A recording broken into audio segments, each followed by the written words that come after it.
இப்ப கர்நாடகால போய் கமலஹாசன் அவருடைய சினிமாவை வியாபாரம் பண்றதுக்காக அதை ப்ரமோட் பண்றதுக்காக போறாரு. அங்க போய் அவர் இதை பேசியிருக்க வேண்டிய அவசியம் இல்லை. நரேந்திர மோடி உலகம் முழுக்க பேசிட்டு இருக்கிறாரு, தமிழ் தான் உலகத்தினுடைய மூத்த மொழின்னு. யாராவது நரேந்திர மோடி பேசுனதுக்கு எதுக்கு தெரிவிச்சாங்களா? நான் கேட்கிறேன், பிரகாஷ்ராஜ் எல்லா பிரச்சனையும் குரல் கொடுக்குறாருல, அவர் கன்னடத்தை சேர்ந்தவர் தானே, கமலஹாசனுக்கு நண்பர் தானே. கமலஹாசன், பிரகாஷ்ராஜ் இவங்க எல்லாமே சித்தராமையாவை ஆதரிச்சாங்க இல்லையா? இப்ப ஏன் பிரகாஷ்ராஜ் ஆதரிக்காம சத்தம் இல்லாம இருக்கிறாரு? சித்தார்த்னு ஒரு நடிகர், அவரும் கர்நாடகத்தை சேர்ந்தவர் தான், அவரும் நம்முடைய உதயநிதியின் நண்பர் தான். அங்க இருக்கிற சித்தராமையா அங்க இருக்கிற அந்த கன்னட மக்கள் அந்த உணர்வு அதோட நிக்கிறாரு.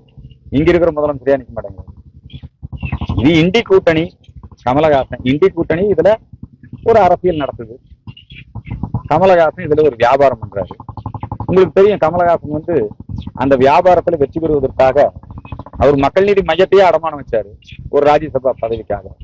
அவரே டார்ச் லைட் எடுத்து வேகமா அடிச்சு உடைச்சு இல்லையா, லஞ்ச ஊழல் குடும்ப ஆட்சிக்கு எதிர் அப்படின்னு சொல்லிட்டு இப்ப அவர் ஒரு ராஜ்யசபா எம்பிக்கு டக்குன்னு போயிட்டார் இல்லையா? அதே மாதிரிதான் அரசியலுக்காக கமலஹாசன் எதையும் செய்வாரு. அவருடைய படம் வெற்றி அடைவதற்காக யார் காலில் வேணாலும் விழுவாரு.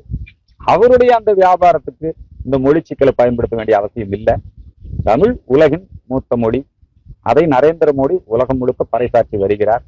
அதனால இதுல திமுக, சித்தராமையா, டி கே சிவகுமார், பிரகாஷ் ராஜ் இவங்களுடைய இரட்டை வேடம் மிக தெளிவாக தெரியும்.